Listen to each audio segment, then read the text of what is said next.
Halo teman-teman Cuan Troopers. Iya, ini kita saya sambil menunggu teman-teman, kita coba ini ya, kita coba saya sambil ketik judulnya ya di sini, kita tunggu sambil nunggu.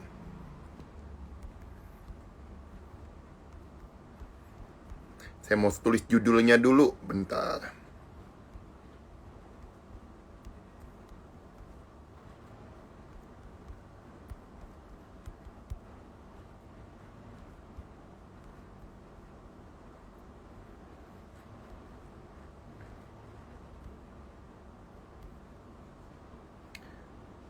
Baiklah. Nah, teman-teman, selamat malam semuanya. Terima kasih buat teman-teman yang sudah join di hari Selasa ini bersama dengan kita di Support Sekuritas. Tentu hari ini teman-teman yang tadi ikut di Telegram kita, saya ucapkan selamat juga buat yang udah cuan di Alam Sutra dan juga di IMAS ya, sesuai dengan stock pick yang diberikan oleh Support Sekuritas.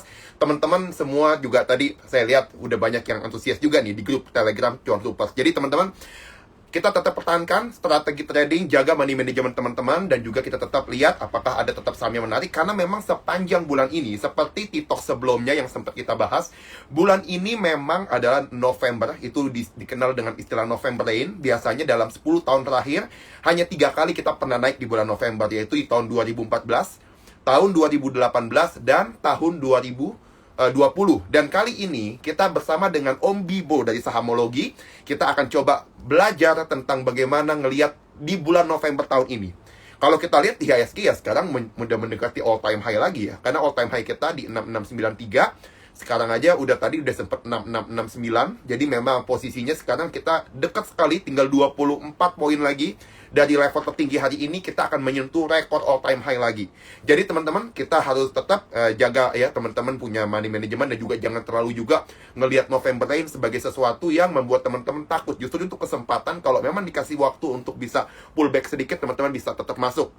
Karena data ekonomi kita bagus semua nih. Kalau kita lihat Purchasing Manager Index kita di level 57, indeks keyakinan konsumen juga tinggi sekali ya, 107/108 gitu ya di bulan Oktober kemarin. Terus juga kita lihat GDP di kuartal 3, walaupun PPKM ketat di awal kuartal, tapi ya kita lihat sekarang tetap tumbuh 3,5%. Dan sekarang kita akan bersama dengan Om Bibo nih, udah bersama dengan kita ya. Nah, sudah saya coba accept ya. Teman-teman, buat semua yang ingin bertanya, silakan teman-teman taruh di kolom Q&A ya, karena Om Bibo ini udah lama sekali ya akhirnya bisa join lagi bersama dengan kita, dan kita senang banget. Om Bibo, selamat malam.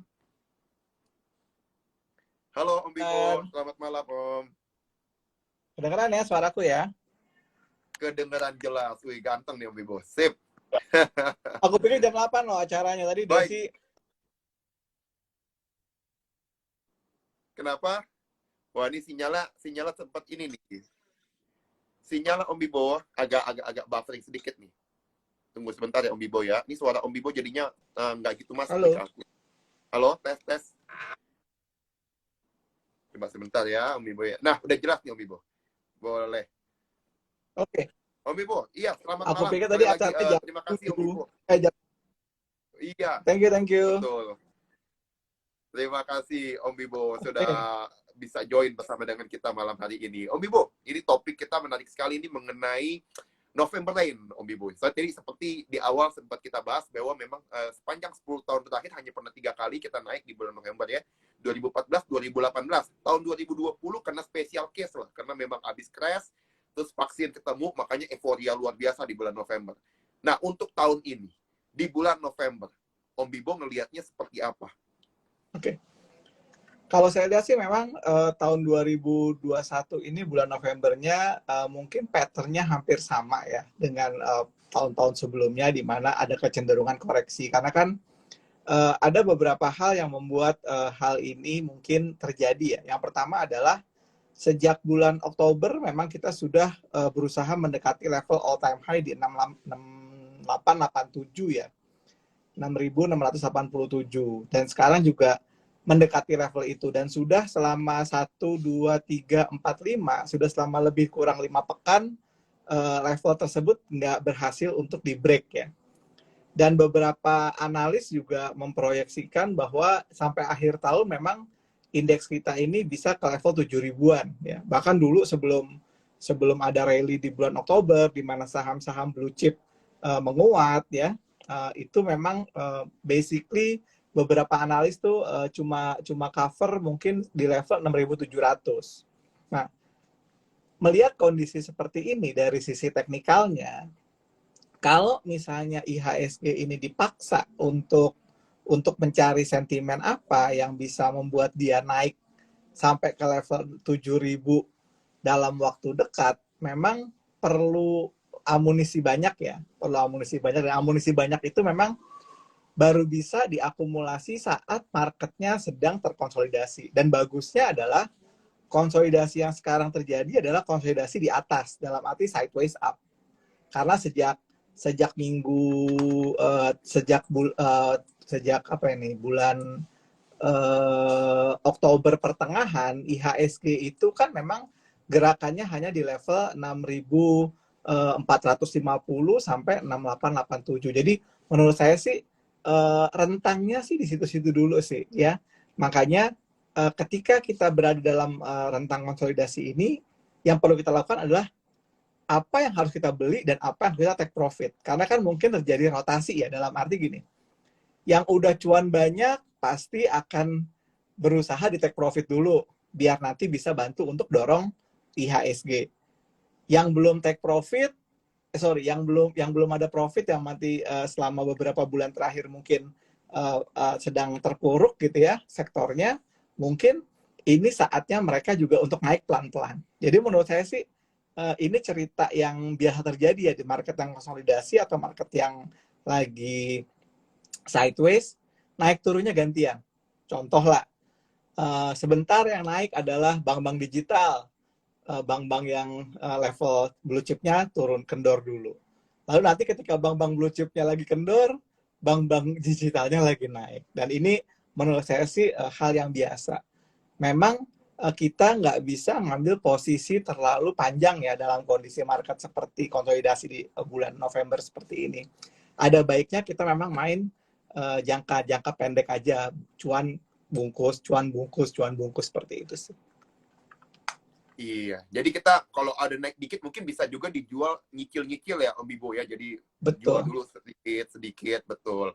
Karena memang setuju dengan Om Bibo bilang bahwa memang untuk sampai ke indeks sesuai dengan prediksi para analis ke 7.000 memang perlu power buying yang kuat. Karena itu mesti ada profit taking dan mesti ada dana gede yang masuk. Kalau nggak gede yang ke 7.000 sulit nih. Apalagi ada resisten kuat di level all time high kita di 69 nih Om Bibo ya. Jadi memang itu harus dijebol dulu nih sekarang. Mas setuju nih Om Bibo. Terima kasih nih Om Bibo. Om Bibo kalau lihat kemarin di kuartal 3, kemarin kan beberapa emiten itu udah kasih laporan keuangannya.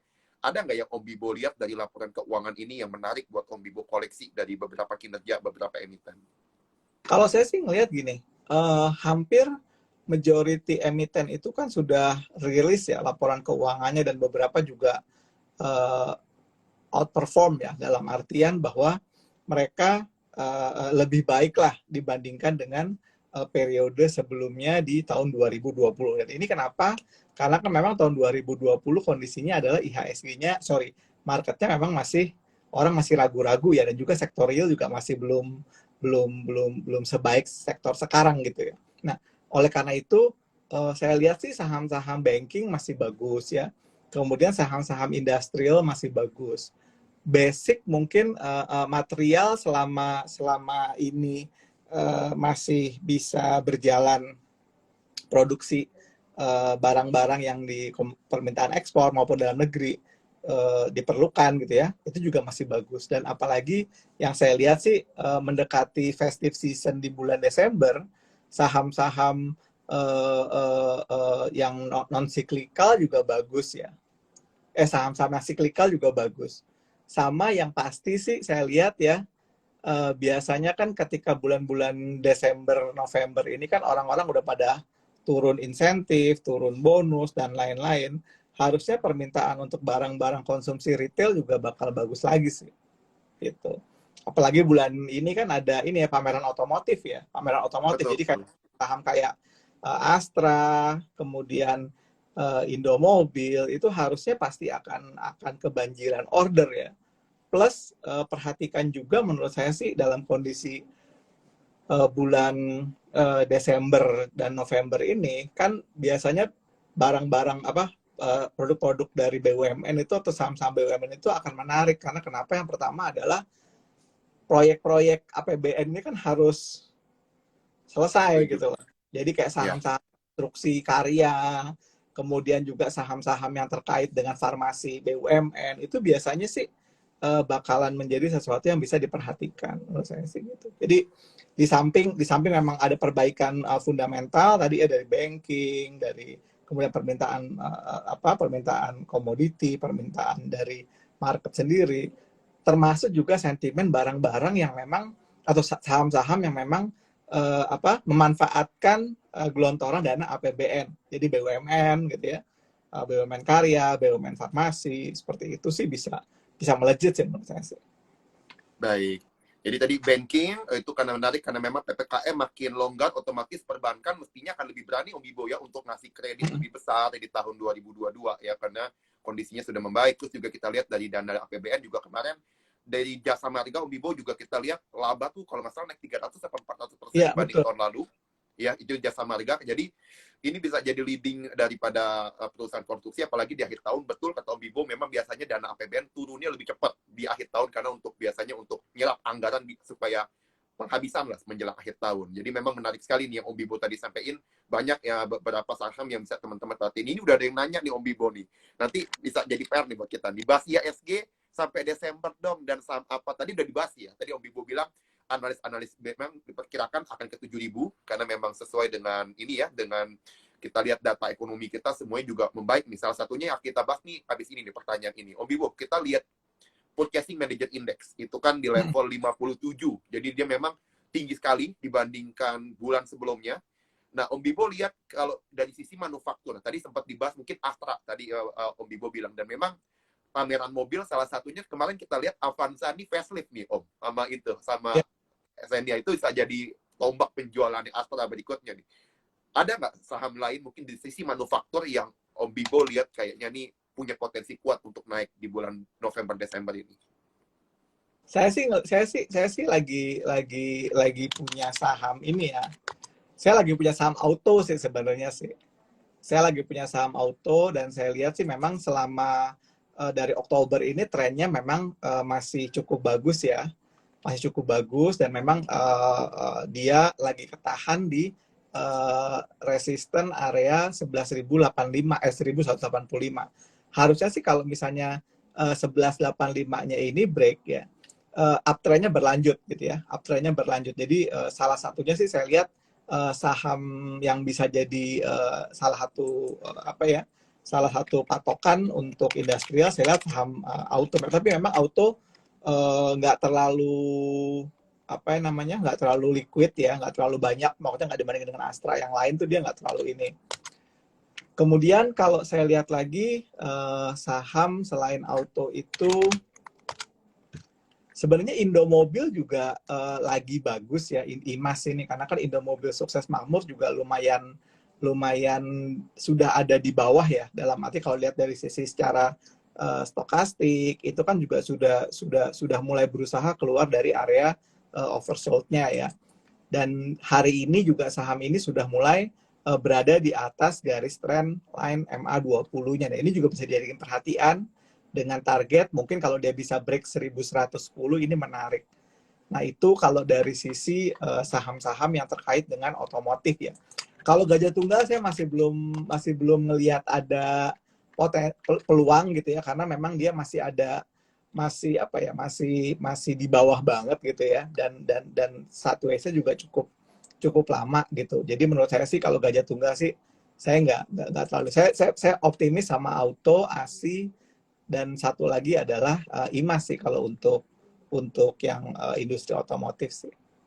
Baik, betul Om. Kita di cuan tupas channel Telegram kita Om Bibo itu kita cuan banyak tuh di IMAS ya. Hari ini juga lumayan ya. Jadi memang kalau teman-teman ikutin yang di grup Telegram, teman-teman pasti udah cuan nih rame-rame kita ya di grup Telegram cuan tupas. Jadi teman-teman buat yang mau masuk ke dalam grup itu, teman-teman jangan lupa untuk buka akun segera di Sukossekuritas inform.sukossekuritas.com dan teman-teman nanti bisa join di dalam grup kita dan di situ nanti kita akan kasih insight-insight saham-saham yang menarik setiap harinya.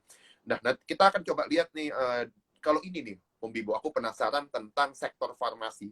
beberapa hari terakhir ini sektor rumah sakit beberapa itu outperform juga, labanya cukup tinggi naiknya. Mungkin karena kasus COVID beberapa waktu lalu. Tapi yang Ya, kita lihat ke depan ini kasus COVID ini turun sekali. Om Bibo melihat apakah ini membuat sektor farmasi dan rumah sakit menjadi kurang menarik dengan kasus COVID yang sudah turun jauh ini? kalau menurut saya sih yang namanya farmasi itu pasti akan tetap eksis ya. Kemarin saya ini ngomongin soal di luar market Indonesia ya, saya pegang saham Pfizer ya. Saya pegang saham Pfizer juga pertumbuhannya cukup bagus ya. Dan sekarang kan gamenya di Amerika adalah kalau masalah farmasi ini adalah uh, obat COVID non suntik ya. Dan ini sekarang sudah ada solusinya dari Pfizer. Makanya ketika 2 hari lalu Pfizer announce ini saham-saham vaksin berbasis mRNA ya, kayak Moderna, kemudian kayak kayak Moderna, kemudian kayak yang lain-lain seperti itu ya. Itu anjlok gitu ya. Karena memang akhirnya ke depan ini yang namanya vaksinnya ini atau obatnya ini mungkin hanya akan dikonsumsi lewat mulut gitu ya, tidak dalam tablet gitu ya. Jadi menurut saya sih sektor farmasi ini akan tetap eksis ya, karena yang disebut sebagai COVID stok ya, kayak farmasi, kemudian juga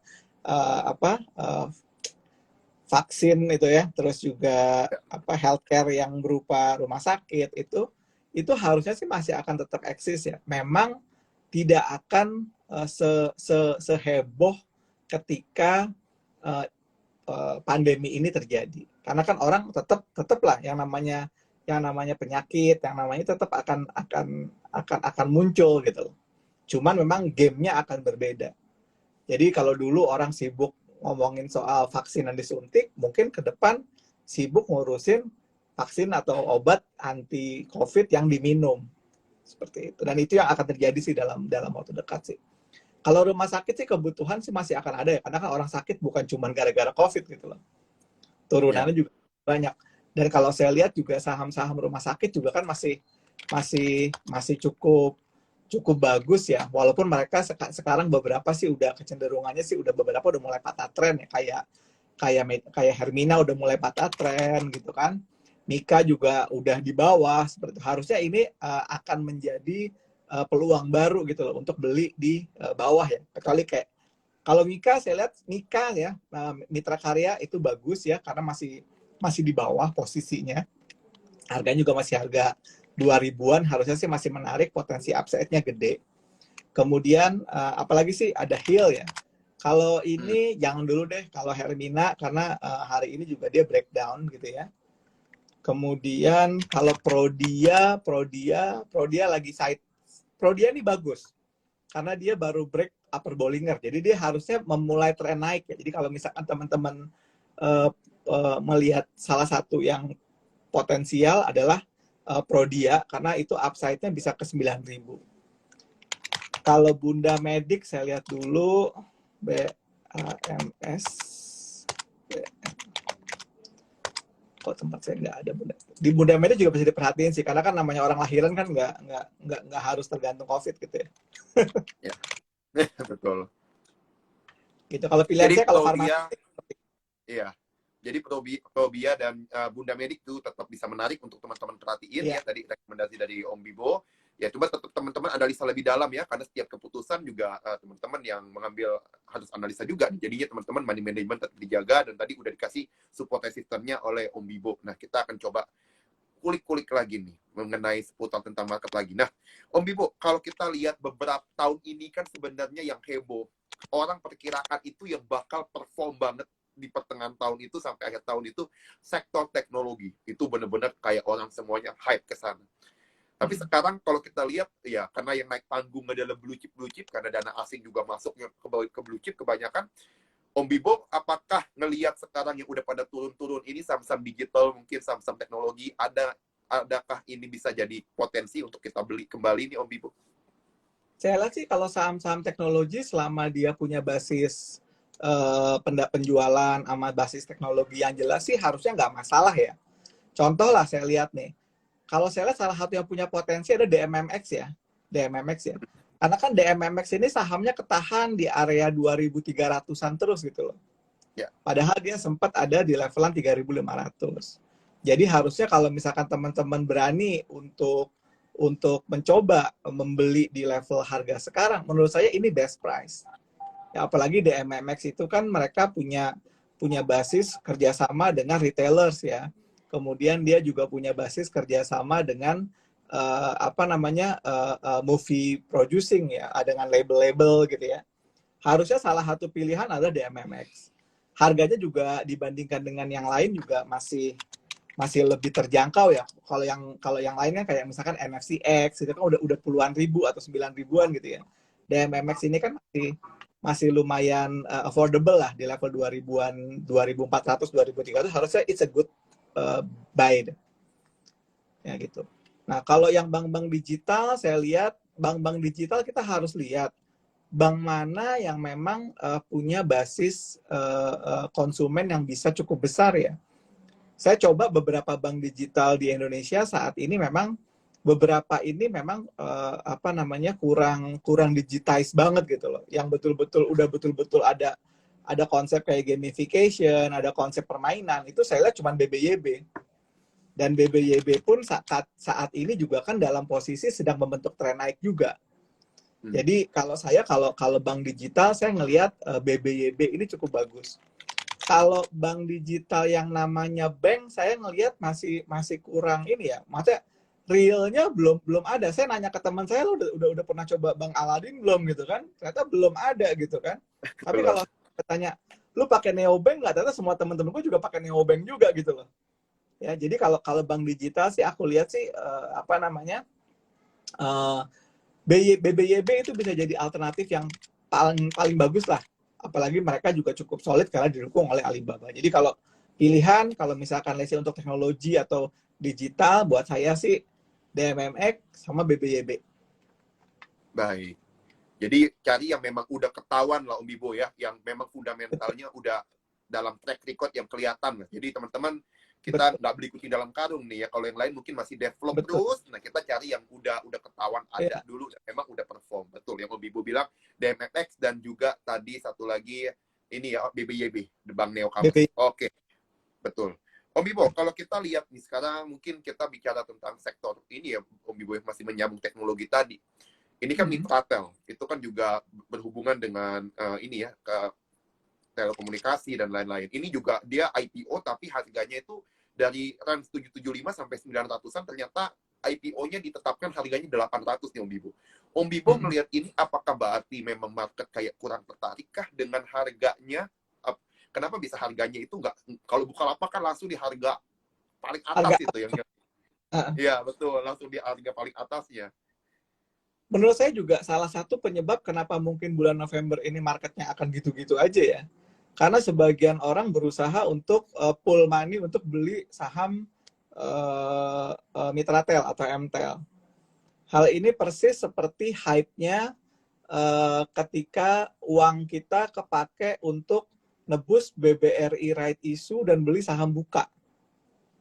Ya makanya pada saat periode itu marketnya kok volume perdagangan kok segitu-gitu aja. Ya, sekarang lah lihat tadi bulan November ini perdagangan harian sekarang udah di level 10 sampai 11 triliun kan. Biasanya kalau nggak ada IPO besar atau right issue besar itu mungkin volume bisa 15 sampai 17 triliun. Ya. Jadi banyak orang mungkin expect bahwa oke deh aku ikut IPO, aku ikut penjatahan dari Mitratel sebanyak 21 triliun dan lain-lain lah jumlahnya berapa saya juga finalnya nggak tahu gitu ya. Dan ini yang membuat marketnya memang akhirnya akan duit ketahan sebentar gitu. Nanti ketika orang sudah dapat penjatahan semua, misalkan cuma dapat 10% dari yang dia minta, nanti orang akan balik lagi ke market. Ya. Kalau saya lihat sih Mitratel ini perusahaannya bagus ya. Cuman dan beberapa direksinya adalah teman saya gitu ya. Beberapa direksi teman saya. Direktur utama teman saya Pak Teddy seperti itu, teman di Telkom juga. Nah, perusahaan ini bagus, kemudian mereka punya captive customer yaitu Telkomsel juga cukup besar gitu ya. Jadi harusnya sih nggak ada isu in term of quality finansial lah. Cuma memang perusahaan ini kalau dibandingkan dengan tower-tower sejenis gitu ya, saya baca di analisis beberapa, dia punya profitability nggak sebagus yang lain, gitu ya. Ya. Tetapi level utangnya itu paling rendah, Hmm. ya. Kan tower ini perusahaan tower company ini kan sesuatu yang butuh utang gede, utang banyak gitu ya. Dan ini di Mitratel sendiri itu utangnya cukup rendah. Tapi profitabilitasnya nggak sebagus Tebik sama Tower TOWR gitu ya. Dan saya sih ngelihat ya, mungkin ke depan dengan tren adanya konsolidasi bisnis telekomunikasi, Indosat gabung sama Tri, lalu mungkin nanti Friends sama Excel, cuma ada 3 player doang. Di bisnis tower pun nanti akan ada konsolidasi. Setelah Tower mengakuisisi SUPR, mungkin saja ke depan ya, mungkin saja ya, Mitratel akan merger sama Tebik menurut saya sih ya. Karena Ya. secara ini akan bagus gitu loh. Kalau Mitratel gabung sama Tebik ya, profitability-nya Mitratel improve ya. Kemudian kualitas utangnya juga dari perusahaan ini akan membaik karena kenapa? Mitratel punya utang lebih rendah, lebih rendah, debt equity-nya lebih rendah ketimbang Tebik gitu loh. Jadi yang satu bawa utang plus profitability, yang satu butuh profitability dan minus utang dan apa minim utang. Menurut saya sih bagus sih. Jadi ke depan Ya. nanti mungkin akan ada satu tower punyanya Jarum sama punyanya Telkom yang kawin sama Tebik. Menurut saya sih itu sih. Betul. Jadi memang kalau kita lihat Om Bibo ya, sekarang memang tadi seperti Om Bibo bilang konsolidasi itu benar IPO tuh tahun ini gede sekali ya. Kalau kita lihat dari right issue-nya BRI udah 40 triliun, terus Bukalapak 25 triliun IPO-nya, Mitratel 20 triliun, itu aja udah gede banget di tahun ini penyerapan dana di pasar modal itu sangat besar sekali. Jadi agak sideways teman-teman, dan juga kalau kita tadi lihat dari story yang dibahas oleh Om Bibo tentang beberapa merger ya memang potensinya bisa ke sana karena memang Mitratel ya peluang selalu ada Om Bibo, walaupun ini disclaimer ya apakah benar mereka akan gabung apa enggak, tapi memang kalau kita lihat story-nya, pertama Mitratel itu teman-teman adanya banyaknya di luar Pulau Jawa, 50% lebih di luar Pulau Jawa. Tol Tebik itu kebanyakan di kota-kota besar. Makanya kalau kita lihat di situ, ada kemungkinan saling menguntungkan juga kelihatannya ya. Itu kedua juga kita lihat EV EBITDA-nya Om Bibo, itu kalau kita lihat EV EBITDA-nya dari Mitratel itu 12 kali lipat. Sedangkan kalau Tower 10 kali lipat, makanya Tower lebih menarik dianggapnya. Dan kalau Tebik sekitar 14 kali, makanya Mitratel di tengah-tengah nih antara Tower sama Tebik. Makanya itu kalau mungkin teman harganya mungkin bisa di harga 800-an, nggak nyampe harga paling atas dari yang ditargetkan ya mungkin karena orang juga mungkin berimbang-imbang Tower juga menarik kali Om Bibo ya kalau kita lihat di situ ya. Nah, kita lihat ini Om Bibo nih sekarang. Ini banyak banget ini Om Bibo pada antusias pengen nanya ke Om Bibo nih. Kita akan coba lihat ya satu pertanyaan deh dari Pak Effendi Lim nih pertanyaannya. Bank buku 4 yang murah seperti NISP, BNGA, PNBN, BPTN, nggak naik-naik sahamnya. Kenapa gitu, Pak? Kalau Om Bibo lihat sama-sama bank buku 4? Sih, kalau saya lihat sih gini ya, bank-bank yang lain-lain itu memang secara likuiditas transaksi hariannya emang rendah gitu loh. Ya, contoh lah, kita lihat lah berapa hari ini, saya nggak lihat itu bank saya buka dulu deh. Kita lihat ya, kita lihat perbandingan ya, kita lihat perbandingan. Saya buka ini dulu, saya buka OLT saya dulu sebentar, mana OLT saya. Jadi memang bank buku 4 ini tidak semuanya itu liquid ya transaksinya. Yang liquid tuh paling cuma BNI, BCA, BRI, Bank Mandiri gitu ya. Bank apa namanya? Bank Permata juga ramenya pas lagi kemarin lagi itu aja lagi apa namanya? Lagi mau apa habis pindah kepemilikan gitu ya.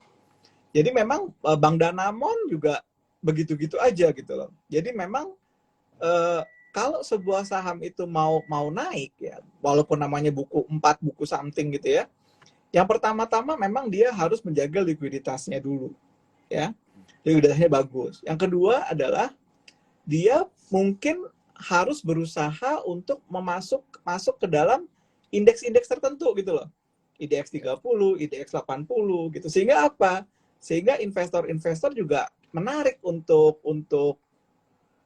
membeli saham tersebut gitu loh. Sekarang saya bandingin ya. Saya coba lihat transaksinya bank-bank kayak BNGA, kemudian saya lihat bank kayak NISP seperti itu. Itu nggak besar gitu loh dibandingkan dengan transaksinya bank seperti Bank Mandiri, Bank BCA seperti itu. NISP itu hari ini aja transaksi cuma 2 miliar gitu loh. Untuk ukuran bank buku 4 atau apa ini juga nggak gede gitu loh. Kemudian Bank Niaga cuma 4 miliar gitu loh ya. Kemudian kita lihat Bank Permata itu apa sih kodenya? Kalau PNBN itu Bank Panin ya. Bank Panin cuma 3 miliar. Kenapa Bank Buku 4 itu nggak bergerak harganya? Karena nggak liquid. Ya.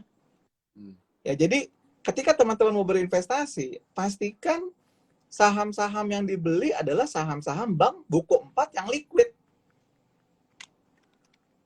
Kalau nggak liquid kayak Panin, kemudian yang tadi Bank Niaga, itu transaksi cuma 3 miliar gitu kan.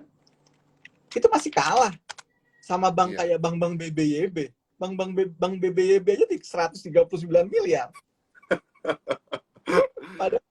Padahal bank apa itu? Bukan Bank Buku 4 kan, dari sisi modal juga mungkin hanya 1 triliunan gitu kan. Kita lihatlah Bank Danamon lah ya. Bank Danamon cuma 13 miliar gitu loh per hari. Nah, ketika kita bicara tentang Bank Buku 4, ya, carilah Bank Buku 4 memang kalau teman-teman pengen naik sustainable dan lainnya, carilah yang memang secara likuiditas transaksi hariannya gede. Ya, gede gitu loh. Jangan cuma karena cabangnya banyak terus artinya sahamnya akan bergerak, enggak juga. Iya. Ya, jadi perhatiin itu dulu deh likuiditasnya mereka gitu ya. Apakah memang mereka itu konsisten perdagangannya di bursa saham atau enggak? Kalau enggak sih janganlah. Teman-teman masih banyak pilihan lah. Bank BNI masih bagus, Bank BTN masih bagus, Bank Mandiri bagus itu. Ya. Dalam arti teman-teman mau beli sekarang, jual sekarang gitu ya. Itu ada yang beli dan jual. Tapi kalau bank-bank kayak tadi gitu kan, Panin, NISP gitu ya. Ntar teman-teman masuk 1 miliar udah transaksi 50% hari itu gitu loh. Betul.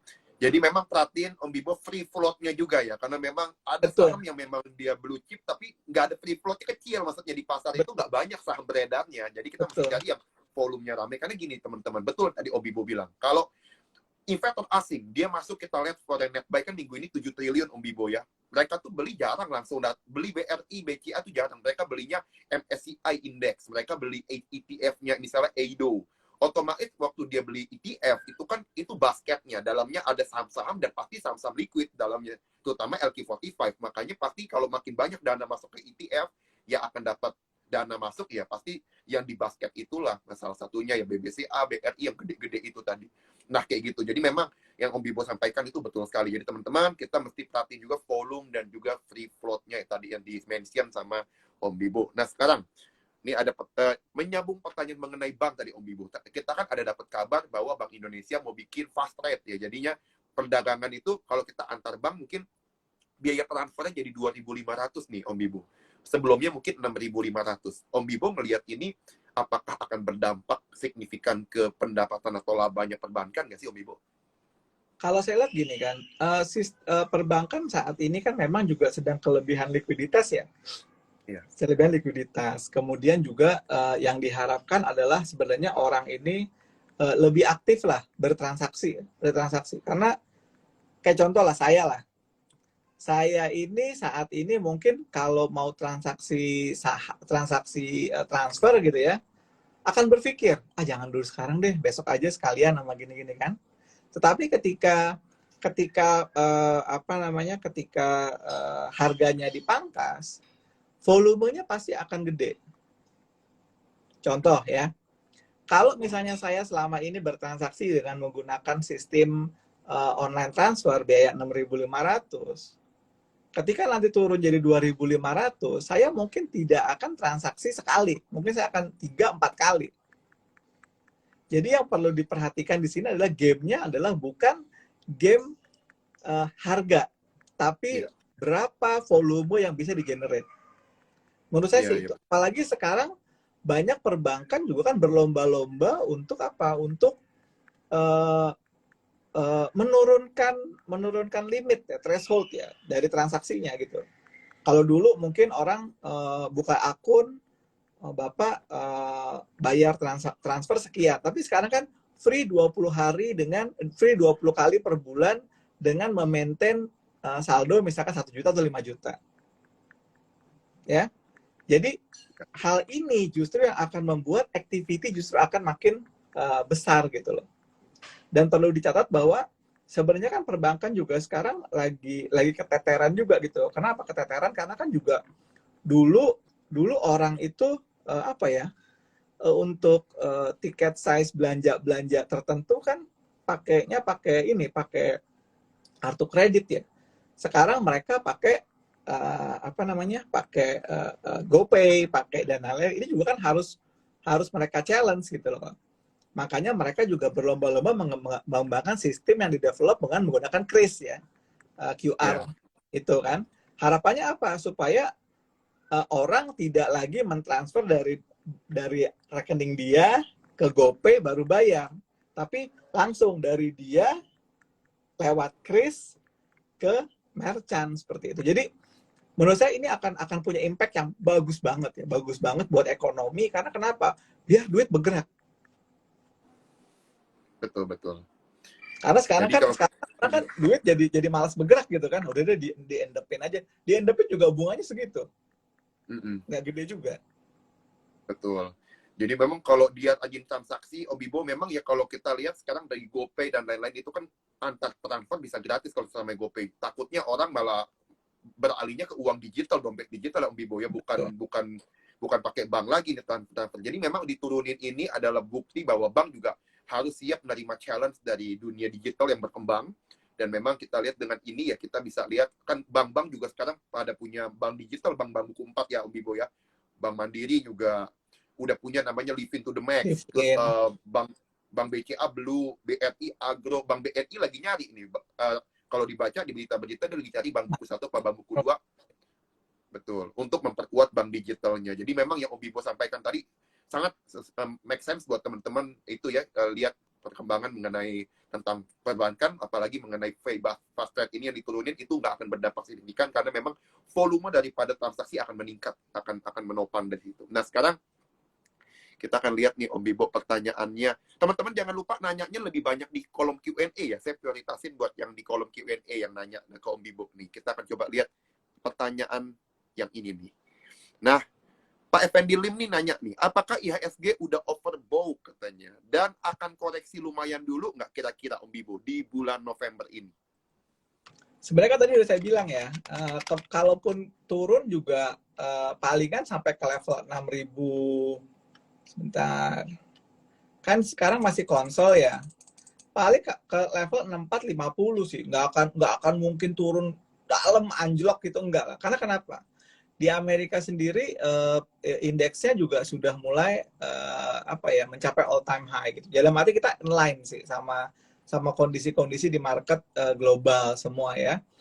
Jadi kalau misalkan orang berharap oh IHSG bakalan anjlok lagi, kayaknya enggak sih ya. Koreksi paling ya sebulan ini paling sampai ke level 6.450 aja. Kalau Baik. masalah overbought oversold itu sebenarnya teman-teman nggak bisa ngelihat seperti itu karena sepanjang IHSG kita ini sejak bulan Oktober ini kan sebenarnya sudah di level overbought sebenarnya. Tetapi perlu dicatat bahwa jangan kita berpatokan bahwa ketika sampai di level overbought ini kita jual semua. Enggak.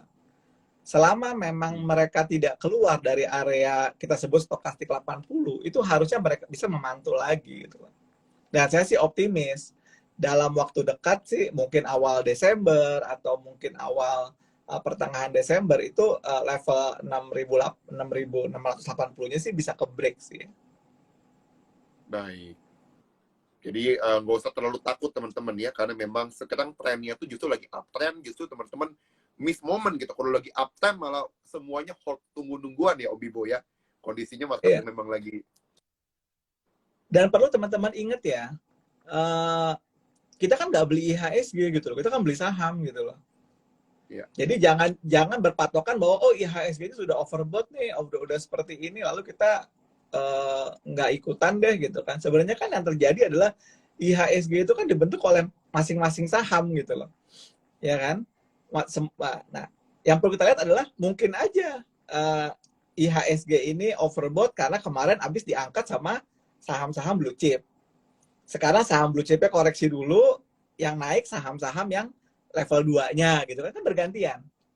Kita ingat ya, sampai bulan September waktu itu kontributor IHSG itu saham-saham yang mid cap. Ya. September Oktober sampai kemarin akhir bulan September itu kontributornya adalah saham-saham blue chip karena rotasi kan. Nah, makanya kita sekarang berusaha melihat rotasinya itu aja. Mana yang baru sedang mau naik itu diikutin. Yang udah tuh mau turun ya dijual, di take profit gitu aja. Betul. Jadi let your profit run ya Om Bibo ya. Jangan duri yang disiram bunganya dicabut baru untung dikit. Udah dilepas, rugi dalam malah ditahan-tahan ya Om Bibo ya, malah terbalik gitu ya. Om Bibo.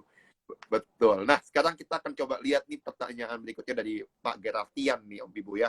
Katanya MTech nih, nanya pendapat Om Bibo mengenai setelah prospeknya setelah akuisisi Bank Fama. Itu seperti apa nih Om Bibo?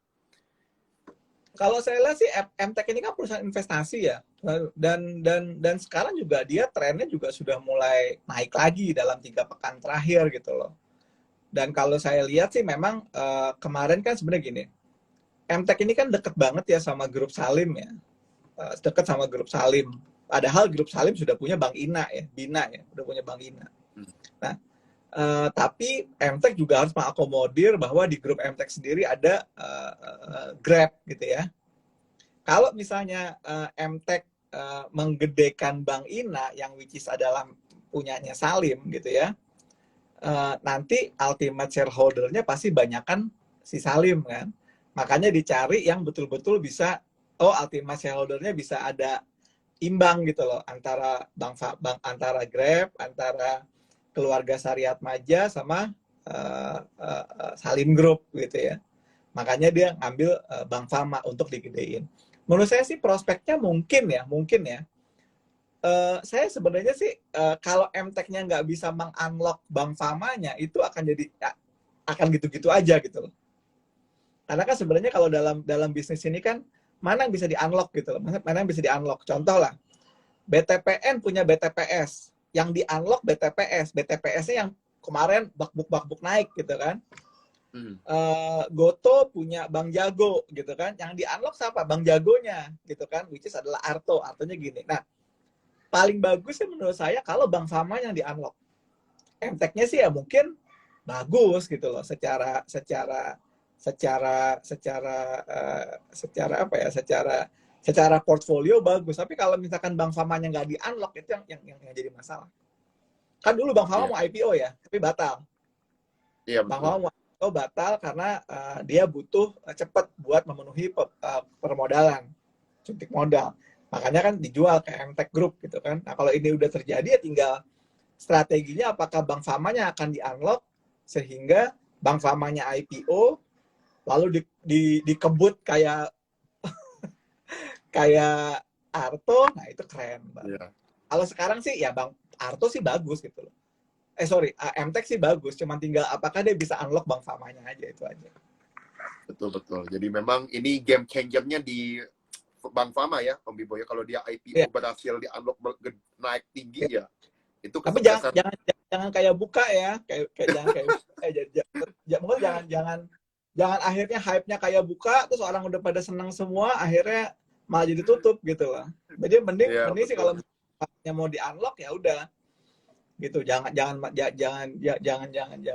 Jangan kasus kayak Bukalapak gitu, orang malah jadi kecewa gitu. Malah akhirnya nanti ketika Bank Famanya IPO orang tahu punya MTech malah bilang jangan dulu deh nanti kayak Bukalapak lagi gitu kan. Tapi memang lucu loh Om Bibo ya, kalau waktu Bukalapak IPO tuh sahamnya Emtek memang udah mulai turun-turun tuh Om Bibo, walaupun arah ya itunya Bukalapaknya, tapi Emteknya malah turun, jadi itu kayak ngasih tanda-tanda nih apa ada sesuatu di kelihatannya gitu. Jadi pas 2 hari jatuh di Bukalapak. Maka kita lihat nanti, kita akan lihat lagi apakah Bank Fama di IPO apakah akan sesukses itu IPO-nya, nanti kita akan perhatiin lagi teman-teman ya. Ada insight-nya nih Om Bibo tentang sahamnya Pegas nih, pertanyaan dari Ibu Wina. Kalau saya sih, saya punya Pegas ya. Saya punya Pegas bagus gitu ya. Dia beberapa minggu yang lalu kan juga dia udah break upper Bollinger gitu ya. Harusnya sih tren naiknya masih berlanjut, tapi biasa saham-saham kalau udah break upper Bollinger itu tren naiknya pasti akan ketahan dulu. Dia udah kena di level resistance 1085 gitu. Pegas hold aja gitu ya. Hold aja selama dia di atas 1400. Sudah hold aja lah. Saya juga punya Pegas kok. Sorry, Pegas hold aja selama di atas 1400 ya. Karena kan dia kemarin gagal break 1570. Hold aja Pegas. Betul. Jadi memang satu kapal lah sama Om Bibo nih ya, happy dah. Kita coba lihat lagi di atas 1400 ya, itu kuncinya Om Bibo ya. Selama di atas 1440 hold aja lah Pegas tuh. 1440. Oke. Om Bibo, nih pertanyaan berikutnya nih masih konstruksi nih Om Bibo. Mungkin penasaran dengan yang tadi Om Bibo sampaikan mengenai BUMN yang akan bergerak di akhir tahun. Waskita gimana nih Om Bibo nih? Waskita sih menurut saya sih ini kan lagi sideways ya. Kemudian dia lagi ngebentuk low-nya udah 3 minggu terakhir dia nggak ngebentuk low baru. Harusnya sih selama dia di atas level 885 sih pegang dulu aja lah gitu ya. Nanti dia baru akan punya cerita setelah dia break 1065. Ya, apalagi kan dia mau right issue ya. Namanya mau right issue nanti tunggu aja right issue-nya di harga berapa, kapan dan lain-lain. Harusnya sih buat teman-teman yang nyangkut di level 2000-an sih kemungkinan bisa ada inilah. Bisa ada bisa ada jalan keluar lah ya. Memang kalau kita baca berita terakhir ini Om Bibo ya, Waskita ini sedang mencari pembeli jalan tol lah, ibaratnya dia pengen jual-jualin jalan tolnya untuk mengurangi level utang yang cukup tinggi sekarang. Nah itu kita mesti perhatiin mungkin Om Bibo ya, siapa pembelinya, dibeli dengan price to book value berapa gitu ya Om Bibo ya, untuk melihat cash flow-nya Waskita nih ke depannya. Karena memang di menjelang akhir tahun ini dia sedang mencari investor untuk ngebeli divestasi ke jalan tolnya. Nah, kita akan coba lihat lagi nih Om Bibo, pertanyaannya. Wah, ini nanya saham yang mungkin nih tipe value investor di Om Bibo. Dia nanya saham yang udah jarang disebut-sebut nih. Saham-saham rokok nih, gimana katanya? Saya ada HMSP harga 1000, makasih nih. Bagus dong punya harga 1000. Ada yang punya harga 3000. Harga 1000. Kalau saya sih gini ya. Tadi saya barusan dengar ulasan dari BlackRock ya. Jadi ke depan ini harusnya kalian harus berpikir tentang impact investing gitu. Impact investing itu adalah saham-saham yang memang akan memberikan impact ke masa depan. Ya. Salah satu sektor yang tidak memberikan impact ke masa depan tuh rokok. Ya. Rokok, batu bara seperti itu. Ya. Karena ke depan ya mungkin beberapa investor asing juga akan berusaha untuk menghindari gitu loh saham-saham yang tidak memiliki impact atau impactnya negatif gitu loh ya, rokok, batu bara, apalagi kan kemarin Jokowi juga udah bilang bahwa Indonesia akan mensupport gitu loh carbon neutral dan lain-lain di KTT COP20 gitu loh. Jadi kalau saya sih, kalau teman-teman memang cuma buat trading aja, ya boleh sih saham-saham kayak HM Sampurna, Adaro, PTBA seperti itu boleh sih. Tapi kalau teman-teman mau berinvestasi sih, saya lihat please find sesuatu yang memberikan impact gitu loh. Ya, memang tidak banyak gitu ya saham-saham yang punya impact di Indonesia gitu, karena Indonesia ini kan very traditional ya. Saham rokok masih gede, saham batu bara masih gede, tapi saham-saham yang punya impact belum banyak gitu ya. Ke depan mungkin kita harus melihat gitu. Kita hold saham ini sampai kapan gitu loh. Gitu ya. Betul. Itu aja sih. Kalau kita Benar. Kalau kita lihat bahkan di dunia sekarang yang lagi hype itu adalah metaverse ya, karena semenjak Facebook ya Om Bibo ya ganti nama jadi Meta, Hmm. itu langsung orang semua kriptoan, wah token semuanya naik tinggi, NFT semua naik melejit gitu. Gara-gara metaverse ini dianggap akan unlock banyak instrumen investasi dan semua ngarahin ke situ. Jadi memang kita kalau kita lihat di Indonesia mungkin yang berhubungan sama ke sana belum ada teman-teman, tapi mungkin data 5G itu kan sangat diperlukan untuk pengembangan teknologi informasi ke depannya. Jadi tower-toweran tadi sempat dibahas Om Bibo bahwa tower-tower mana yang menarik tadi udah sempat dibahas ya, terus juga ada DMMX ya, BBYB tadi Om Bibo sempat mention. Mungkin MTDL Om Bibo ada lihat nggak MTDL itu punya potensi ke depannya seperti apa? MTDL sih menurut saya secara tren masih bagus ya, cuman saya memang nggak terlalu tahu line bisnisnya kayak apa gitu ya. Ya. Secara tren sih memang saham ini masih cukup menarik karena dia sejak Juli sampai sekarang emang trennya nggak pernah patah. Iya. Gitu ya. Mungkin targetnya bisa sampai ke 4.000 lah saham ini. Betul, Kalau betul. MTDL ya sampai 4.000 ya. Itu gambaran yang saya lihat karena dia juga kemarin kan memantul dari area stokastik 50-nya, harusnya sih tetap bisa naik sih. Fundamentalnya soalnya data secara historical bagus sekali nih kinerja itunya Om Bibo, laporan keuangannya. Ya. Ini perusahaan sih bagus sih. Memang baru perusahaan ini memang betul-betul baru aktif lagi itu sejak tahun ini ya. Sebelumnya kan perusahaan saham ini kan nggak ada volume gitu loh. Ya. Nggak ada volume, dia baru ada volume tuh sejak bulan Juni lah. Ya. Dan harusnya sih volumenya kalau masih bisa terus dijaga, harusnya ke 4.000 sih bisa sih. Iya, betul. Baik. Terima kasih Om Bibo. Ini Om Bibo dia ada lagi nih dari Pak Heru Cham nih, saham-saham consumer. Ini masih pengen lihat nih. Indofood, Unilever, gimana nih Om Bibo? Ada insight nih buat saham-saham consumer? Kalau saya sih kalau disuruh pilih sih ini Indofood dalam 2 hari terakhir sebenarnya sih udah mulai ada kelihatan sinyal beli gitu loh. Cuman memang teman-teman jangan kalau dalam kondisi kayak begini ya, jangan mematok bahwa nanti bisa balik ke level berapa gitu. Kalau saya berusaha ngeliatnya gini, bisa nggak balik ke level 10.000? Nggak dulu deh gitu kan.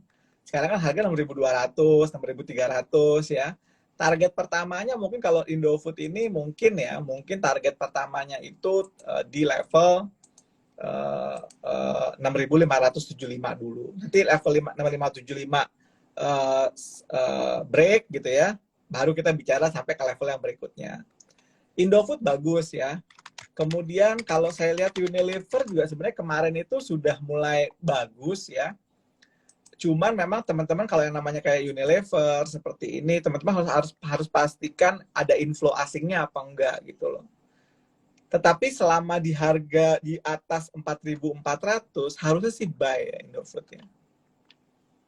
Ya, selama di atas 4.400 sih di buy aja lah Indofood lah. Unilever sih. Kalau yang lain ya orang kan suka Sido juga gitu ya. Sido juga kan juga lumayan lah gitu. Cuman kan Sido ini kan ya begitu deh, banyak isinya bocah-bocah gitu ya. Jadi yang orang-orang gitu. Ya Sido juga ini. Kalau menurut saya sih Unilever, ICBP, Indofood, INDF itu boleh sih. ICBP juga bagus sih, cuman ICBP udah mau deket target terdekatnya sih sekarang. Ya ICBP juga udah mulai ada sinyal naik sih. Ya target terdekatnya ICBP itu udah mau dekat sih, udah 9.000 sih. Gitu. Iya. Baik. Dan harusnya udah ditangkap. festive season juga kan orang juga belanja makanan juga gitu ya. Gitu. Betul. Apalagi menjelang akhir tahun ya Om Bibo ya, banyak libur Natal, tahun baru, mungkin konsumsi juga tadi Om Bibo sempat bahas di awal bakal ada banyak mungkin insentif atau bonus mungkin buat teman-teman yang merayakan, akhirnya itu bisa menjadi salah satu katalis orang belanja bisa lebih banyak. Makanya consumer good tadi di awal Om Bibo sempat bahas tuh, yang tadi waktu kalau teman-teman ikutin dari awal sekali. Nah sekarang kita akan coba lihat Om Bibo masih sektor ini ya, komoditas tapi nikel nih Om Bibo yang ditanya tentang nikel. Gimana prediksi Om ke depannya? Terus NICL view-nya gimana? Kalau saya gini ya, kalau saya ngelihat sebuah saham itu saya akan cari sesuatu yang memang dia betul-betul punya kelebihan ya, kelebihan ya.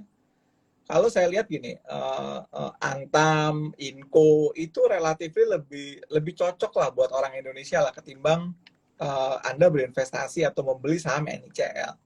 NICL ini kan, to be honest with you kan saham gorengan banget gitu loh. Ya, kalau saya sih nggak punya view apa-apa tentang saham ini. Pokoknya kalau kalian saham NICL ini, buat saya cuma satu. Selama kalian mau cuan ya udah, cuan, jual, cuan, jual, cuan, jual. Tapi apakah saya punya view terhadap saham ini? Saya nggak punya view sama sekali. Saya lebih cenderung kalau saya punya saham Inco, saya punya saham Antam gitu ya.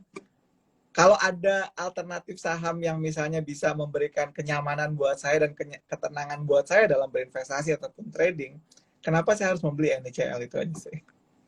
Ya, jadi kita lihat mungkin Om Bibo salah satu sentimen untuk sektor nikel ini mungkin Om Bibo lihat tahun 2022 ini kan juga ada pajak karbon Om Bibo ya, jadi itu akan membuat energi terbarukan itu akan lebih dapat diuntungkan lah sektornya. Kedua juga tahun 2040 mobil, motor dan mobil itu kemungkinan bertahap akan mulai nggak boleh lagi jualan yang versi bensin, tapi masih wacana ya.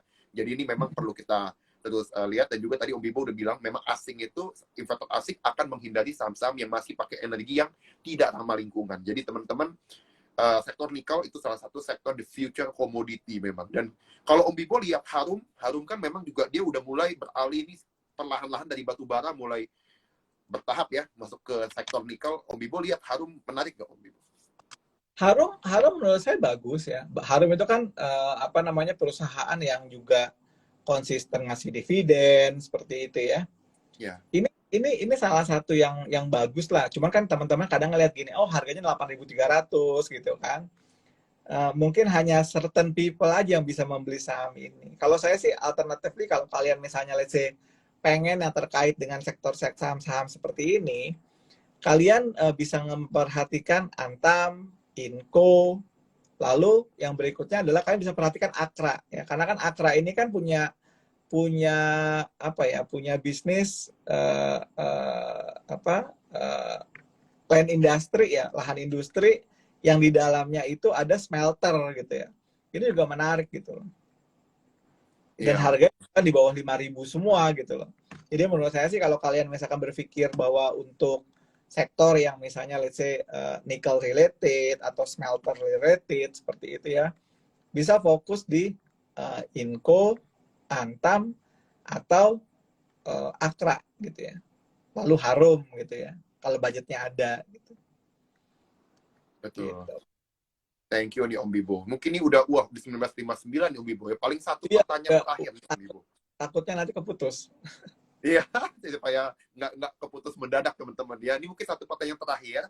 Nanti teman-teman jangan takut buat pertanyaan-pertanyaan teman-teman yang belum bisa terjawab. Bisa teman-teman mungkin bisa nanti follow Sahamologi, bisa nanti nanya Om Bibo. Mungkin Om Bibo nanti bisa kasih kontak juga ya buat teman-teman. Dan juga teman-teman bisa tanya di grup cuan tupas ya buat teman-teman yang belum punya akun di Sukos Sekuritas, silakan buka akun di iform.sukosekuritas.com. Di situ kita kemarin sempat cuan banyak di IMAS sama di itu ya, salah satunya IMAS dan Asri ya. Jadi teman-teman bisa mulai perhatiin sekarang saham-saham properti juga. Ini yang menutup pertanyaan kita nih Om Bibo. Karena saya lihat pertanyaannya tentang properti, makanya tadi saya sempat bahas tentang properti ini. Sandy Karen katanya, saham-saham properti itu gimana Om Bibo? Kalau Om Bibo lihat? Kalau saya sih saham properti, saya kan properti kebagi dua ya, ada properti konstruksi sama properti developer. Developer juga ada dua ya, ada housing, ada yang ada lagi yang recurring gitu ya. Pilihan saya kalau properti itu cuman ada BSDE, Pawon, SMRA. Kalau untuk tiga ya, BSDE, Pawon, sama SMRA. Terus kalau teman-teman mau lihat cari dividen, teman-teman lihat DMAS gitu ya. Kalau teman-teman mau lihat lahan industri juga DMAS sama SSIA gitu ya. Itu jadi ada berapa? Ada 5. Sama tadi properti konstruksi yang terkait dengan karya ya, Wika, Waskita, kemudian PTPP sama ADI. Kalau topik saya sih ya cuma itu aja sih ya. Iya. Dan biasanya kan kalau biasa ya di akhir-akhir tahun gitu ya. Orang kan juga ada marketing salesnya kan gede ya. Oh, satu lagi Ciputra, satu lagi CTRA. Itu kan biasanya kan orang uang bonus dibuat DP, uang ini dibuat ini seperti itu. Harusnya sih sektor properti sih bagus ya. Dan saya lihat kayak saham kayak BSDE seperti itu sendiri kan memang tren naiknya sudah mulai kebentuk gitu kan sejak awal September udah mulai kebentuk. Tinggal apakah nanti dia bisa break 11.50 atau enggak. Jadi BSDE seperti itu sebenarnya trennya masih bagus. Ya. Itu aja sih dari saya sih. Jadi trennya masih tetap naik nih BSDE, Pewon, SMRA gitu ya. Jangan beli properti-properti yang lain deh.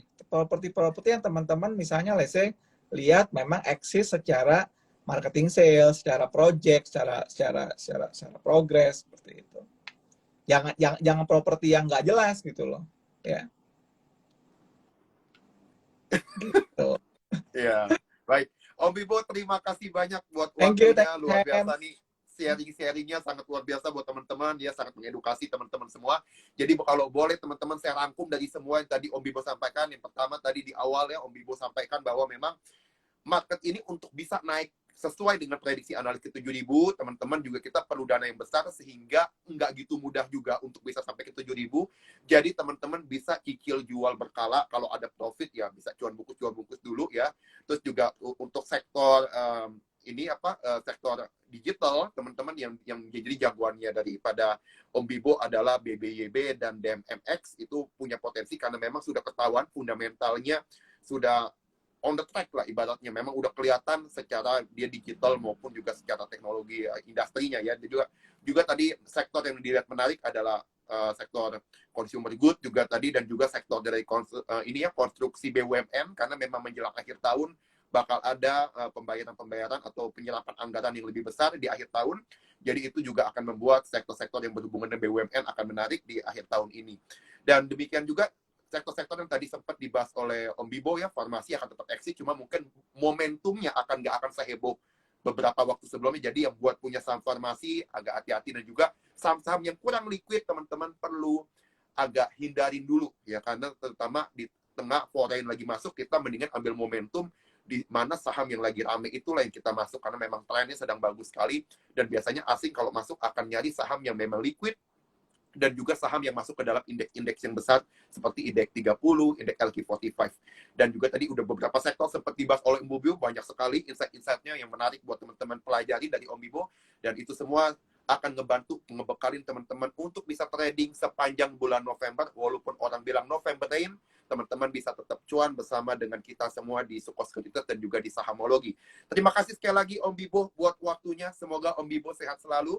Dan juga ini dapat salam dari teman-teman cuan Droppers. Terima kasih banyak buat waktunya Om Bibo ya. Dan juga semoga Om Bibo sukses selalu, dan sampai ketemu Om Bibo di acara TikTok kita berikutnya. Dan juga teman-teman, kita di hari Jumat akan ada TikTok berikutnya bersama dengan salah satu narasumber juga kita yang bisa nanti teman-teman kita belajar sama-sama. Terima kasih buat teman-teman cuan Droppers. Om Bibo mohon pamit, terima kasih banyak sekali lagi. Bye. Terima kasih Om. Selamat malam.